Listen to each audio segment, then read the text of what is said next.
নমস্কার, আমি অধ্যাপক শ্রী শিবাচার্য চলে এসেছি। আজকে আমি জ্যোতিষ বিষয় নিয়ে বিভিন্ন তথ্য নিয়ে আলোচনা করব। তার আগে আপনারা জানাই, আমার YouTube channel Shri Shivacharya YouTube চ্যানেলে আমি অনেক দিন প্রোগ্রাম দিতে পারিনি। কিছুদিন যাবৎ আমি বিভিন্ন সমস্যায় ছিলাম, যার জন্য আমি আমার এই YouTube channel Shri Shivacharya YouTube চ্যানেলে প্রোগ্রাম দিতে পারিনি। তার জন্য আমি দুঃখিত। আপনাদের কাছে আমি ক্ষমা চেয়ে নিচ্ছি। আবার নতুন করে আমি কিন্তু ভিডিও দিতে শুরু করেছি। আগে আমি আরো দুটো ভিডিও দিয়েছি এবং আজকে আবার একটা ভিডিও আমি দিতে চলেছি। এখন চলছে আমার পুজোর এপিসোড, মানে পূজার বিভিন্ন বিষয় নিয়ে আমি আলোচনা। যেহেতু এখন চলছে পিতৃপক্ষ, আর এই পিতৃপক্ষের সূচনা কিভাবে হয়েছিল, মহাভারতে কিভাবে এর জড়িত, এর সঙ্গে সম্পর্ক কি, এবং পিতৃপক্ষ আমরা কি করে থাকি, সেই বিষয় নিয়ে একটু আলোচনা। তো আজকে যেটি আলোচনা করব সেটি হচ্ছে তর্পণ। এই তর্পণের রহস্যটা কি, তর্পণটা আসলে কি, কেনই বা আমরা তর্পণ করে থাকি। তার আগে এই আলোচনার বিষয় যাওয়ার আগে আপনাদের একটু স্মরণ করিয়ে দিই, আপনার যারা এখনো আমার চ্যানেলে সাবস্ক্রাইব, লাইক এবং শেয়ার করেননি, অবশ্যই আপনারা লাইক, শেয়ার এবং সাবস্ক্রাইব করে রাখেন। আপনারা যদি সাবস্ক্রাইব না করে রাখেন, পরবর্তী এপিসোডগুলো কিন্তু দেখতে পাবেন। তাই আপনাদের কাছে অনুরোধ, আপনারা অবশ্যই সাবস্ক্রাইব করে রাখেন। তো আমি যেটি আলোচনা করছিলাম সেটা হচ্ছে তর্পণ। আসলে তর্পণটা কি, এগুলো আমাদের জানার বিষয় আছে। তর্পণ বা এর রহস্যটা কি, এই তর্পণই বা আমরা কেন করব বলছে পিতৃপক্ষে। এই যে চলছে বর্তমানে পিতৃপক্ষ, আমাদের এখন চলছে পিতৃপক্ষ থাকে 15 দিন, অর্থাৎ ভাদ্র পূর্ণিমার পরে, এটা কৃষ্ণপক্ষ প্রতিবার পরে, তার থেকে মহালয়া অমাবস্যা পর্যন্ত এই 15টা দিন থাকে পিতৃপক্ষ। তো এই পিতৃপক্ষে মানে এই তিথিতে আমাদের কোষ অনুযায়ী, মানে আমাদের হাতের কোষ অনুযায়ী জলার্ঘ্য প্রদান করে আমাদের পিতৃপুরুষের আত্মার শান্তির কামনার জন্য যে ক্রিয়াটি করি, এটাই হচ্ছে তর্পণ। এই তর্পণটাই হচ্ছে পিতৃতর্পণ, এটাই হচ্ছে পিতৃতর্পণ, মানে পূর্বপুরুষের জন্য। এই তর্পণের মাধ্যমে, মানে তর্পণের দ্বারা, কিন্তু তর্পণ করলে পিতৃপুরুষ না, বলছে কি এই তর্পণে শ্রাদ্ধাদি কার্যে ব্রহ্মা, বিষ্ণু, মহেশ্বর, যম ও দ্বাদশ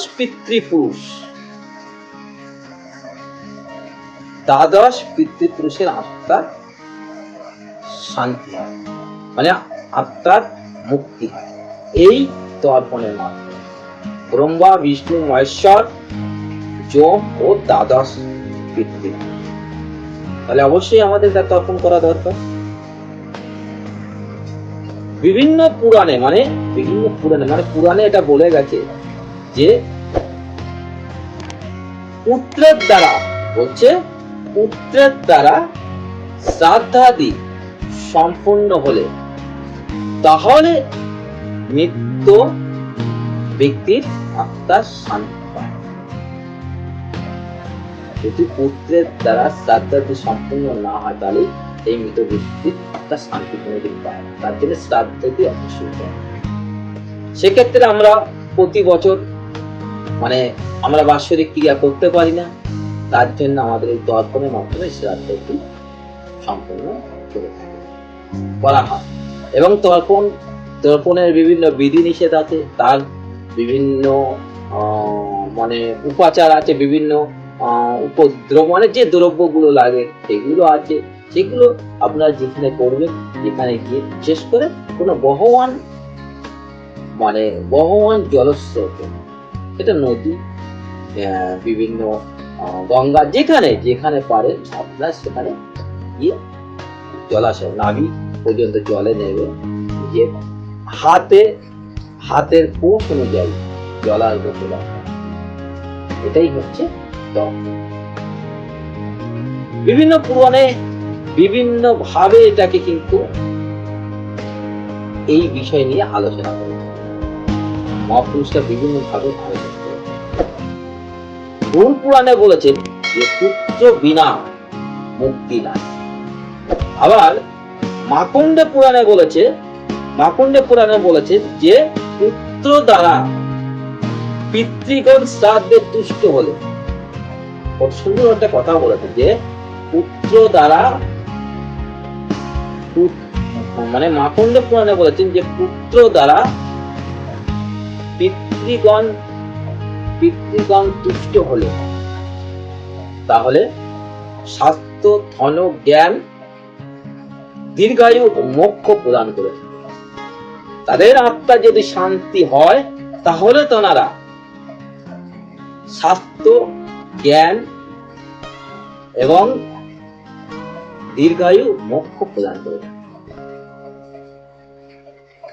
সুন্দর কথা, স্বাস্থ্য, ধন, জ্ঞান, দীর্ঘায়ু, মোক্ষ প্রদান করে তাদের যদি আত্মার শান্তি পেয়ে থাকে। মানে তার জন্য কি করতে হবে? পুত্রের দ্বারা এই শ্রাদ্ধ কার্যটা সম্পন্ন করতে হবে। সেটা আমি প্রত্যেক বছর যে আমি করতে পারবো এমন করো না, তার জন্য আমাকে এই তর্পণের মাধ্যমে শ্রাদ্ধ কার্যটা করতে হবে। করলে দেখবে সেই মৃত ব্যক্তি আত্মাটা শান্তি পায়।